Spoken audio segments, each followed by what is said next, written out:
On va directement attaquer et rentrer dans le vif du sujet. L'ensemble des vidéos que tu vas retrouver sur cette chaîne va te permettre directement d'appliquer l'ensemble des process qu'on montre. Donc le but c'est que tu puisses t'en imprégner et que tu puisses prendre des notes également pour directement tester ça sur le marché en fonction bien évidemment de ta niche. Donc l'idée à travers la chaîne, ça va être de t'expliquer comment mettre l'ensemble de ces process dans ta structure, tout simplement. Donc on va passer directement sur mon écran.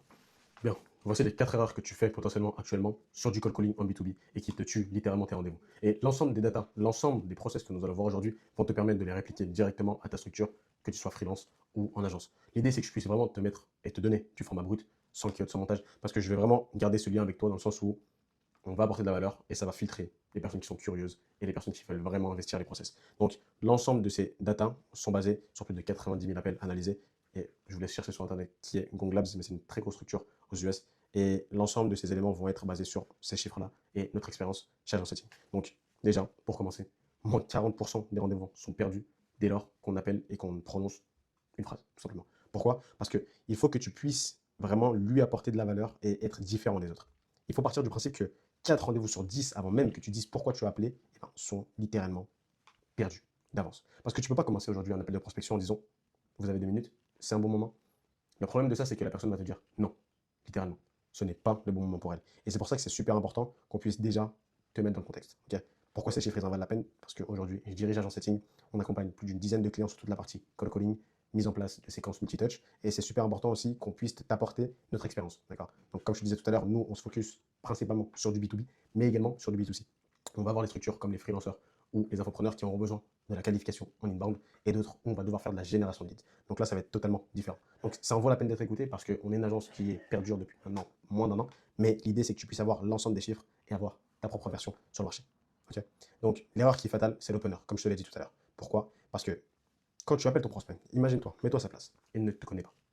Les premiers mots que tu vas employer vont être déterminants. D'accord. Donc il ne faut pas que tu puisses lui dire c'est un bon moment. Non, la réponse n'est pas logique pour le coup. Enfin, du moins, l'opener n'est pas logique, car il va te répondre tout simplement non, ce n'est pas le bon moment pour moi, essayez de me rappeler plus tard. Et on a vraiment remarqué ça lorsqu'on a fait une quarantaine d'appels sur les dom notamment, où là on venait en fait prospecter vraiment à froid sur les artisans et également en France, et on a comparé les deux régions, et les résultats étaient drastiques. Ici en France, c'est beaucoup plus compliqué, et les personnes sont moins avenantes lorsqu'on les appelle directement par téléphone. D'accord. Donc, il ne faut pas oublier que notre cible ne nous connaît pas, en tout cas quand on fait du cold calling. Donc ça veut dire que derrière, il faut que tu puisses être différent, te démarquer et lui apporter de la valeur très rapidement. Et l'opener, c'est pour ça que ça va vraiment appuyer tes propos, tout simplement. Donc, pour te faire simple, une petite démonstration en conditions réelles. Imagine-toi, aujourd'hui, tu appelles un prospect, un garagiste, un artisan, peu importe, et tu lui dis bonjour, je suis Nathan de l'agence X. Est-ce que vous avez 2 minutes? À ton avis, peut-être que c'est un artisan qui est sur le chantier, peut-être que c'est un garagiste qui est également à l'atelier. Est-ce que tu penses qu'il va prendre le temps de te dire oui, j'ai 2 minutes? Non, pas du tout. Dans 90% des cas, il ne va soit pas te répondre, ou soit il va raccrocher.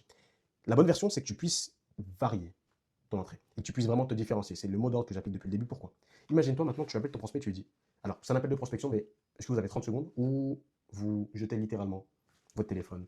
Est-ce que vous jetez? Peu importe. Le but, c'est que tu puisses être différent dans ton opening. Et ça, c'est super, super important. Pareil, quelque chose qui marche extrêmement bien, c'est donnez-moi juste 17 secondes pour dire ce que j'ai à vous raconter. Dès le début. Certes, c'est pas agréable au début, mais dis-toi que tu vas pouvoir lui apporter de la valeur juste en ayant ces quelques mots. D'accord. Donc c'est super important que tu puisses te dire, ok, je sais que j'arrive complètement à l'improviste, donnez-moi 18 secondes et vous décidez si ça vaut la peine de continuer ou non. Et juste avec ces 2 phrases, littéralement, on voit qu'il y a un chiffre clé qui est majeur, c'est qu'on a 6 fois plus de chances de décrocher un rendez-vous. Je vous laisse tester par vous-même. Vous avez juste à prendre votre numéro de téléphone, vous appelez des artisans et vous voyez ce que ça donne. Juste cette pattern interrupt fait la différence. Et ça, c'est quelque chose qu'on a noté chez Agent Setting très tôt. Parce qu'on s'est rendu compte sur le marché qu'il y a des centaines et des milliers de personnes qui appellent tous les jours, mais il faut pouvoir faire la différence. Et ça, c'est extrêmement important. Pareil, quelque chose qui est contre-intuitif, c'est de trop parler et pas assez d'écouter ton prospect. L'idée, c'est que tu puisses te mettre à sa place, encore une fois. Un appel qui est gagné, c'est quand tu as un temps de parole qui est beaucoup moindre par rapport aux propos de ton prospect. Pourquoi? Parce que le silence est quelque chose d'extrêmement puissant en vente. Un silence qui est calculé et réfléchi vaut plus que 2 à 10 minutes d'informations supplémentaires. Pourquoi? Parce que l'idée, c'est que tu puisses te mettre en position prédominante. D'accord. Et je t'assure que trop parler, tu finis par perdre le lead de la conversation. Et c'est littéralement pas ce qui va marcher sur de la prospection à froid. D'accord. Donc c'est super important que vous puissiez avoir une durée moyenne qui reste assez courte. D'accord. Et que tu puisses également avoir l'ensemble du contrôle de la conversation. l'idée c'est que... Il y a également une grosse erreur qui est faite par l'ensemble des personnes qui font de la prospection en B2B, c'est la qualification bound qui n'est pas respectée, d'accord? La qualification bound est extrêmement important. Pourquoi? Parce que booker un rendez-vous sans cette qualification, c'est comme si tu bookais un rendez-vous avec un touriste, tout simplement. Parce que l'erreur qui est fatale, c'est que tu puisses avoir un prospect qui ne te connaît pas et qui ne répond pas à ce que tu cibles et à ce que tu peux lui proposer. Et ça, c'est quelque chose qui te fait perdre du temps et de l'argent, tout simplement, que ce soit pour toi ou tes closers. L'idée, c'est que tu puisses avoir quelqu'un qui est vraiment intéressé. Et ça passe par 4 critères qui sont extrêmement importants. C'est le budget, d'accord, l'autorité, le timing et le besoin. C'est quelque chose qui est extrêmement important. Okay, si demain, tu commences à envoyer des liens Calendly, des liens vers un agenda externe qui permet de réserver un call avec un de tes closers ou un de tes commerciaux, il faut qu'en amont, les personnes ou le prospect te connaissent et tu puisses en amont avoir eu affaire avec sa situation actuelle, qu'est-ce qui bloque et ce dont il a besoin. Et est-ce que c'est le bon moment pour lui, d'accord? Donc cette qualification est extrêmement importante. Et sans cette qualification, tu ne fais pas de rendez-vous, car ça va être un rendez-vous fantôme, tout simplement. D'accord? Donc c'est super important de respecter ce timing. Et on voit que drastiquement, le terme de, du moins, le touch rate moyen est exponentiel. On voit qu'avec cette méthode, on a plus de 75% des rendez-vous qui sont bookés et qui sont, entre guillemets, honorés et qualifiés. Et ça, c'est extrêmement important. C'est que sans cette qualification en amont, ça va être très compliqué d'avoir du deal et ça va être très compliqué d'avoir de la signature également. Donc, extrêmement important de faire cette qualification. Et vous avez une aussi des erreurs qui est extrêmement négligée par les personnes qui font de la prospection B2B, c'est d'avoir la non-confirmation du prospect pour le rendez-vous. Le show-up, le fait que le prospect se présente en appel de vente, est extrêmement important, que ce soit pour n'importe quelle structure. Demain, quand tu vas vendre une voiture, d'accord, et que ton commercial te dit, ok, la livraison pour cette voiture aura lieu à telle date. Il faut bien que tu puisses être en capacité de le rappeler une semaine avant pour qu'il puisse faire le règlement de cette transaction pour cette nouvelle voiture. De même, quand tu vas acheter une nouvelle chaussure ou autre, peu importe dans quel domaine, tu te rends compte que tu as toujours une notification de rappel. Et cette notion de rappel est extrêmement importante parce que ça permet de concrétiser le deal, tout simplement. Si tu n'as pas de confirmation, c'est que tu as 80 à 90% de chances d'avoir un no-show, c'est-à-dire un prospect qui ne se présente pas en rendez-vous. Et ça, c'est extrêmement important pour toi que tu puisses avoir la notion de toujours assurer le show-up. D'accord? Donc, c'est indéniable. Il faut au minimum, avoir 2 messages de confirmation. D'accord? L'idée, c'est de le faire soit à J+1, soit H-3 ou H-4. D'accord? Ça permet d'avoir le prospect qui te confirme sa présence et c'est super important d'avoir au minimum 2 touches obligatoires. Ça veut dire soit tu lui envoies un message la veille et le lendemain, tu le rappelles, d'accord, mais jamais 2 messages sur le même canal parce que derrière, il peut avoir, entre guillemets, un oubli de sa part. Donc, c'est primordial de respecter ceci.